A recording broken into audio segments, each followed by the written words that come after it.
Welcome to Voice of English literature. Viewers, आज की इस वीडियो में हम कवर करने वाले हैं ओड टू नाइटिंगेल, जो कि जॉन कीट्स की एक बहुत ही फेमस पोएम है। अगर हम पोएम को देखें तो ये पोएम उन्होंने 1819 में लिखी और इसे ऑड फॉर्म में लिखा है। ऑड ये पोइट्री की वो काइंड है जिसमें किसी को एड्रेस या मुखातिब करके पूरी शायरी की जाती है, और इस पोएम में उन्होंने एक बुलबुल यानी नाइटिंगेल को मुखातिब करके पूरी शायरी की है। बुलबुल एक छोटा सा बहुत ही प्यारा सा परिंदा होता है। इस पोएम का अगर हम पैटर्न देखें तो ये पोएम जो है वो 8 स्टैंजास पे लिखी गई है और हर स्टैंजा में 10 लाइनें हैं, यानी कि टोटल इस पोएम में 80 लाइनें कवर की हैं। अगर हम इसका राइमिंग स्कीम देखें तो हर स्टैंजा की जो राइमिंग स्कीम है वो है A B C D E C। ये इसकी राइमिंग स्कीम है। अब अगर हम इस पोएम की थीम के बारे में बात करें तो इस पोएम की 2 थीम्स हैं। पहली थीम को देखते हैं, डेथ एंड इमोरलिटी। इस पोएम में उन्होंने ये बताया है कि जो इंसान है वो मॉर्टल है, उसकी ज़िंदगी बहुत छोटी होती है, वो मर जाता है, जबकि जो नाइटिंगेल है वो इमॉर्टल है, वो मॉर्टल नहीं है इंसान की तरह। क्यों? क्योंकि इस गाने की वजह से जो वो एक दरख्त पे गा रहा है, और जॉन कीट्स ने जब उसका ये गाना सुना तो उन्हें वो इतना अच्छा लगा कि उन्होंने उसके ऊपर ये ओड लिखी, उससे मुखातिब होकर कुछ बातें की और उसको ये बताया कि तुम्हारा गाना जो है वो तुम्हें इमॉर्टल बनाता है, क्योंकि इन फ़िज़ाओं में घूमता है तुम्हारा गाना और ये हमेशा बाकी रहने वाला है। तो ये तो थी इसकी पहली थीम। दूसरी थीम है इसकी कॉन्शियसनेस एंड आइसोलेशन। इस थीम में पोइट जो हैं वो ये बताते हैं कि ये जो दुनिया है यहाँ पे बहुत दुख हैं, बहुत तकलीफ़ें हैं, और वो इस नाइटिंगेल के साथ इस दुनिया को छोड़ना चाहते हैं, आइसोलेट होना चाहते हैं, और वो हमेशा इस दुनिया को छोड़ के नाइटिंगेल की दुनिया में जाना चाहते हैं। तो ये 2 थीम आपको इस पोएम में मिलने वाली हैं। अगर हम पोइट पे नज़र डालें तो जॉन कीट्स 31 अक्टूबर 1795 को पैदा हुए और 23 फरवरी 1821 को उनकी डेथ हो गई, और उनकी डेथ का रीज़न था ट्यूबरक्यूलोसिस। तो सिर्फ 25 साल की उम्र में उनकी डेथ हो गई थी इस बीमारी की वजह से। उन्हें एक यंग रोमांटिक पोइट कहा जाता है।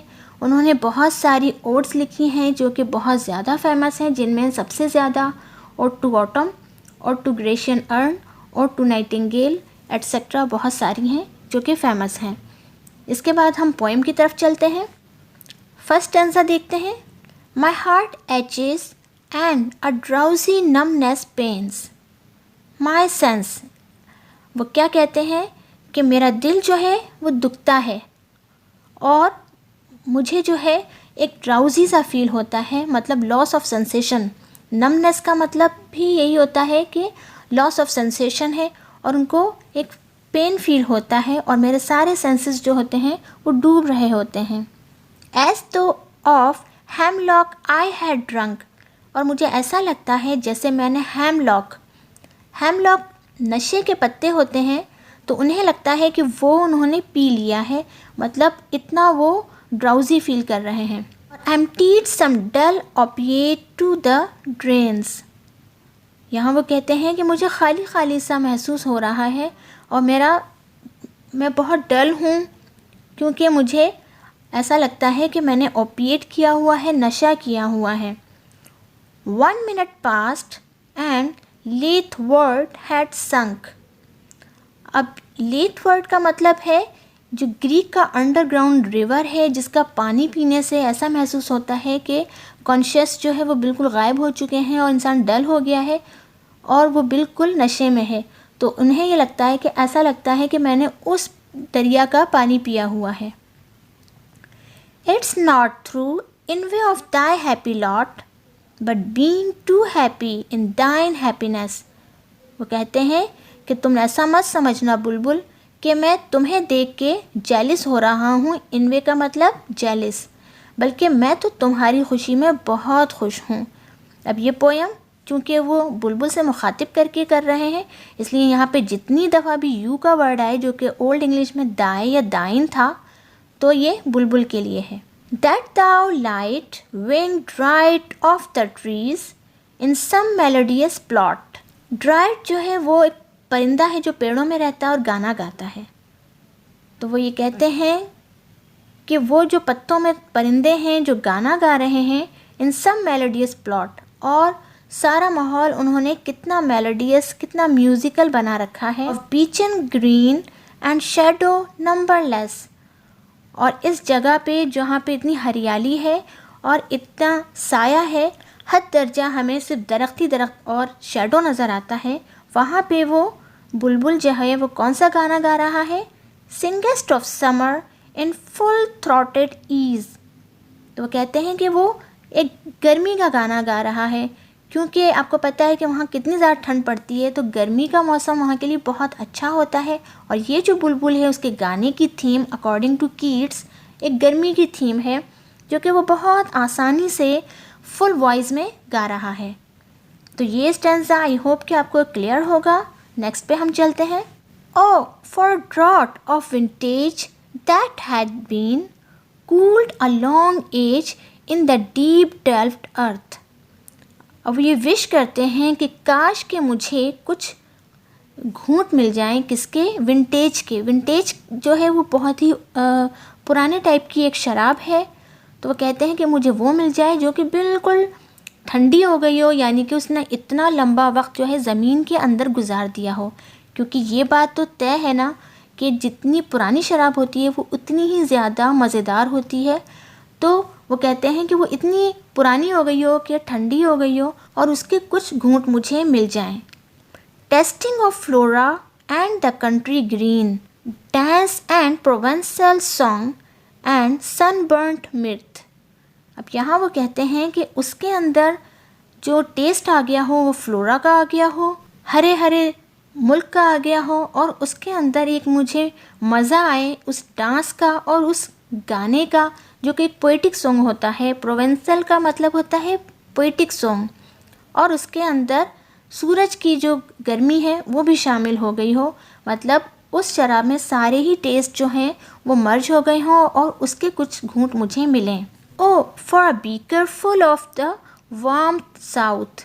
वार्म साउथ यानी कि जो साउथ से चलने वाली हवा होती है गरम, वो भी उसमें शामिल हो गई हो और उसका एक फुल बीकर मुझे मिल जाए।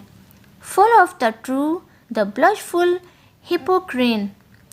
हिपोक्रेन जो होता है वो एक चश्मा समझ लें, झरना जिसे कहते हैं। तो ऐसा झरना, ऐसा चश्मा जिसका पानी जो है पीने से शायरी करने में मज़ा आ जाए, वो मुझे मिल जाए। With beaded bubbles winking at the brim and purple stained mouth.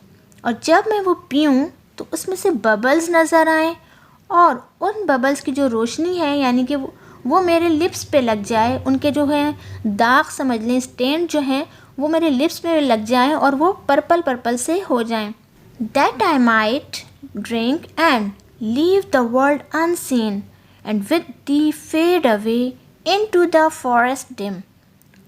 तो वो पीने के बाद मैं इस दुनिया को बिना देखे ही छोड़ दूं और तुम्हारे साथ फेड अवे हो जाऊं, गायब हो जाऊं इस डिम फॉरेस्ट में, जो ये इतना घना जंगल है उसमें मैं हमेशा के लिए चला जाऊं, क्योंकि जॉन कीट्स को इस दुनिया में मज़ा बिल्कुल नहीं आ रहा। अगर आप देखें तो ये पोएम भी उन्होंने 1819 में लिखी थी और 1821 में उनकी डेथ हो गई थी, मतलब 2 साल बाद ही। तो यकीनन वो इतने ही गमज़दा होंगे कि वो इस दुनिया को छोड़ना चाहते हैं। थर्ड स्टैंजा देखते हैं।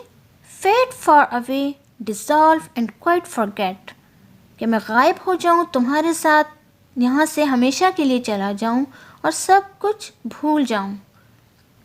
What thou among the leaves hast never known। वो बुलबुल से कहते हैं कि तुम इन पत्तों के दरमियान रहते हुए वो चीज़ें नहीं जान सकते जो मैं तुम्हें अभी बताने वाला हूँ। वो क्या चीज़ें हैं? The weariness, the fever and the fret। वो ये कहते हैं कि ये जो थकावट है, बीमारी है, परेशानियाँ हैं, ये सारी तुम नहीं जानते। Here where men sit and hear each other groan, कि यहाँ जो है लोग बैठते हैं और एक दूसरे की दुख भरी आवाज़ में परेशानियाँ सुना करते हैं। तो इन परेशानियों से तुम मुकम्मल तौर पे नावाकिफ़ हो बुलबुल। Where palsy shakes a few sad last grey hairs. Palsy एक बीमारी है, मतलब बाल झड़ने की। तो ये कहते हैं कि यहाँ पे जो इंसान हैं उनके बाल झड़ते हैं, कुछ ही दिनों बाद वो दुखी हो जाते हैं और आखिर तक सारे बाल जो हैं वो ग्रे हो जाते हैं, वाइट हो जाते हैं। Where youth grows pale and spectre thin and die, जहाँ पे जो जवान हैं वो जल्द पेल हो जाते हैं और दुबले पतले हो जाते हैं, उनका वज़न कम हो जाता है और बिल आखिर उनकी डेथ हो जाती है। Where but to think is to be full of sorrow, कहते हैं कि इस दुनिया में completely सिर्फ और सिर्फ दुख है। And little night despairs, सब दुख भरी आँखों के साथ इस दुनिया को बिल आखिर छोड़ के चले जाते हैं। Where beauty cannot keep her lustrous eyes, जहाँ पे खूबसूरती जो है वो अपनी चमक जो है वो ज़्यादा दिन तक बरकरार नहीं रख सकती। और new love pine at them beyond tomorrow, और नया लव जो है, जो प्यार है, वो एक दिन से ज़्यादा बाकी नहीं रहता। तो यहाँ पूरी पोएम में वो इंसानों के दुख और इस दुनिया में होने वाली परेशानियों का जिक्र करते हैं कि इंसान जो है वो इस दुनिया में एक दिन से ज़्यादा नहीं टिक पाता, ना उसकी खुशी, ना उसकी जवानी, ना खूबसूरती और ना ही उसका प्यार। थर्ड स्टैंजा आई होप कि आपको क्लियर होगा। नेक्स्ट पे चलते हैं। Away away for I will fly to thee, not charioted by Bacchus and his pards. वो कहते हैं कि दूर दूर मैं तुम्हारे साथ जाऊंगा। मैं जो है बेचस कहते हैं जो गॉड ऑफ वाइन होते हैं, और पार्ट्स जो हैं वो उसके फॉलोवर्स। तो वो कहते हैं कि मैं जो है उनके पीछे नहीं जाने वाला, जो ना तो गॉड ऑफ वाइन के पीछे और ना ही उनके फॉलोवर्स के पीछे, बल्कि मैं तो तुम्हारे साथ जाने वाला हूँ। But on the व्यूलेस wings of पोएजी, वो बुलबुल से कहते हैं कि तुम्हारे पास तो अपने पर मौजूद हैं, पर मेरे पास जो पर हैं वो नज़र नहीं आते, क्योंकि मेरे पर जो हैं वो पोइट्री के बने हुए हैं, शायरी के बने हुए हैं। उन परों के साथ तुम्हारे साथ जाने वाला हूँ। Though the dull brain perplexes and retards, वो कहते हैं कि बेशक मेरा जो दिमाग है वो बिल्कुल डल हो गया है और मेरे सेंसेस काम नहीं कर रहे हैं। मैं परप्लेक्स हूँ यानी कंफ्यूज हूँ, और रिटार्ड हूँ यानी बहुत स्लो हूँ। ऑलरेडी विद दी, लेकिन मैं बिल्कुल तैयार हूँ तुम्हारे साथ जाने के लिए। टेंडर इज़ द नाइट, मतलब ये जो नाइट है ये बिल्कुल जेंटल है, टेंडर है। And happily the queen moon is on her throne, कि वो जो मून है, जो चांद है, वो अपने तख्त पे बहुत मज़े से जो है बैठा हुआ है, खुशी से बैठा है। क्लस्टर्ड अराउंड बाय ऑल हर स्टारी फेज, और इसके चारों तरफ जो हैं सितारे हैं जो कि बिल्कुल परियां लग रही हैं और वो इसके इर्द गिर्द हैं। But there is no light, लेकिन जहाँ मैं मौजूद हूँ इस दुनिया में वहाँ कोई रोशनी नहीं है। Save what from heaven is with the breezes blown through verdurous glooms and winding mossy ways. वो कहते हैं कि इस दुनिया में तो कोई रोशनी नहीं है, लेकिन थोड़ी बहुत हेवन से आ रही है, बहुत खूबसूरत सी हवा। और वैंड्रस का मतलब होता है बड़े बड़े, बहुत दूर से वो हवा आ रही है। मोजी वेज का मतलब होता है जो काई लगे रास्ते हैं, वहाँ से एक हेवन से हवा आ रही है, यहाँ की उदासी को थोड़ा कम कर रही है। तो सिर्फ यही वो लाइट है जिसके ज़रिए मैं तुम्हारे साथ चलने के लिए तैयार हूँ। Stanza number 5। I can not see what flowers are at my feet. वो कहते हैं कि वहाँ इतना अंधेरा है कि जो फूल मेरे पाँव के नीचे आ रहे हैं मैं उन्हें नहीं देख सकता। Nor what soft incense hangs upon the boughs, ना ही मैं उनको देख सकता हूँ जिनकी बहुत ही प्यारी सी खुशबू आ रही है, जिन कलियों की खुशबू आ रही है। इंसेंस का मतलब होता है खुशबू और बोस का मतलब होता है कलियाँ, कि जो वहाँ कलियाँ लटकी हुई हैं मैं उनको भी नहीं देख सकता। But in embalmed darkness guess each sweet, embalmed का मतलब होता है घिरा हुआ, कि वो जंगल जो है अंधेरे में इतना घिरा हुआ है, इसके बावजूद मैं गेस कर सकता हूँ, अंदाज़ा लगा सकता हूँ ईच स्वीट, हर एक स्वीटनेस को। Wherewith the seasonable month endows the grass the thicket and the fruit tree wild. वो कहते हैं कि जिस टाइम पीरियड में वो वहाँ बैठे हैं वो एक सीजनेबल मंथ है, यानी कि वो एक ऐसा महीना, एक ऐसा टाइम पीरियड है जिसमें बहुत अच्छी ग्रास उगती है, फ्रूट्स उगते हैं। तो वो एक मे बी एक बाहर का महीना है या उसके बाद वाला महीना है जिसमें बहुत ज़्यादा फल और फूल खिलते हैं। White hawthorn and the pastoral eglantine, fast fading violets covered up in leaves. अब यहाँ वो 3 फूलों का जिक्र करते हैं जो उनको वहाँ नज़र आ रहे हैं। नंबर 1 है वाइट हॉथॉर्न, दूसरा है पेस्टोरल एग्लेंटाइन और तीसरा ये वायलेट्स हैं जिन्होंने पत्तों तक को कवर कर दिया है। मतलब इतने ज़्यादा इस महीने में, इस टाइम पीरियड में फूल उगे हुए हैं और उन्होंने इन 3 फूलों को मेंशन करके कहा है जो उन्हें वहाँ पे नज़र आ रहे हैं। एंड मिड मेज एल्डेस्ट चाइल्ड, तो वो कहते हैं कि ये जो 3 फूल हैं मतलब ये मिड मे के एल्डेस्ट चाइल्ड हैं क्योंकि ये बहुत ज़्यादा इस वक्त उगे हुए हैं। The coming musk rose full of dewy wine, और वो कहते हैं कि मस्क रोज जो है वो ड्यूई वाइन यानी शराब से, यानी कि एक मीठे रस से फुल है।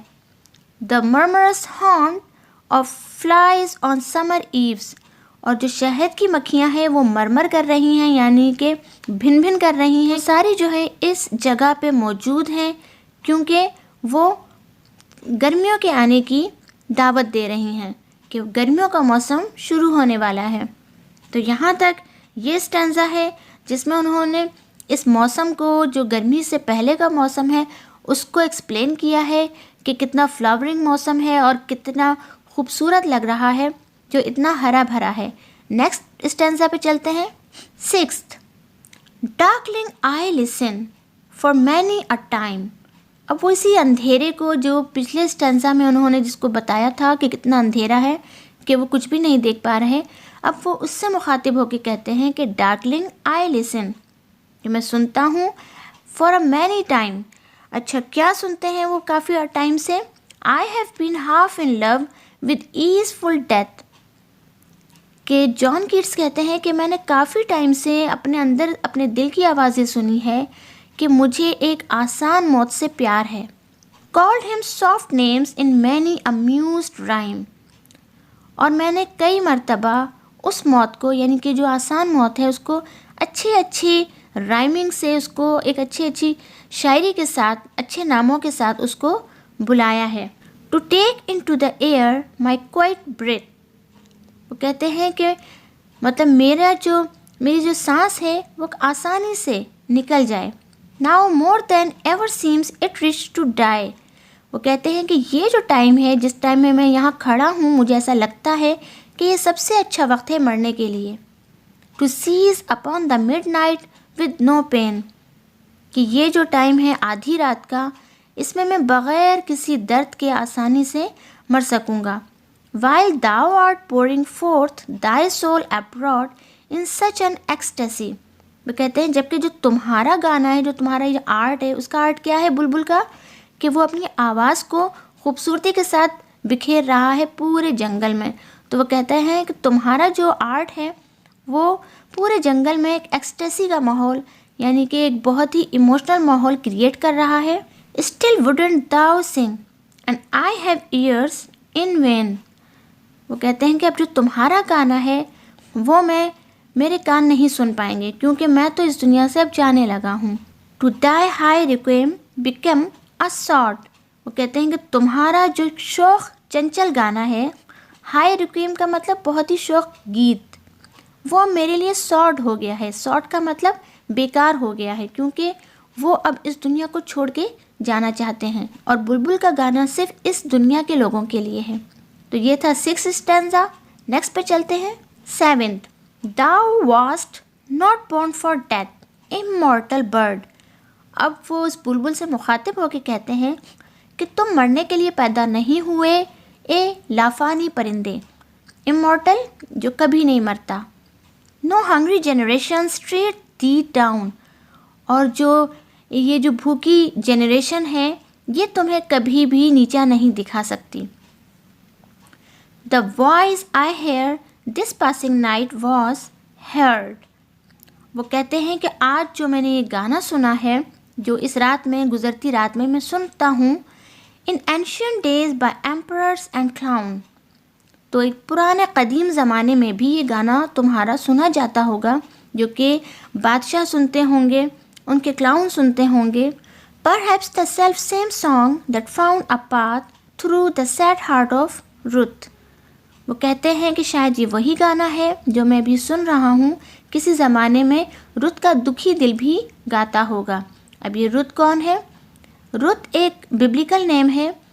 बाइबल में इसका जिक्र है कि ये एक वुमेन है जिसके हस्बैंड की डेथ हो गई थी और वो काफ़ी दुखी थी। उसके इस दुख को डिस्क्राइब करने के लिए जॉन कीट्स ने ये कहा है कि जैसे मेरा दिल दुखी है और मैं ये गाना सुन रहा हूँ, तो शायद ये गाना रुत ने भी सुना होगा। When sick for home, she stood in tears amid the alien corn। कि वो घर से दुखी जाके खड़ी होती होगी आंसुओं के साथ। कहाँ? किसके दरमियान? एमिड का मतलब होता है दरमियान, एलियन का मतलब है अनजान, और कॉर्न का मतलब है जो भुट्टा होता है, मतलब उसकी फसल में खड़े होके वो रोते हुए। तो ये गाना उसका दिल भी सुनता होगा।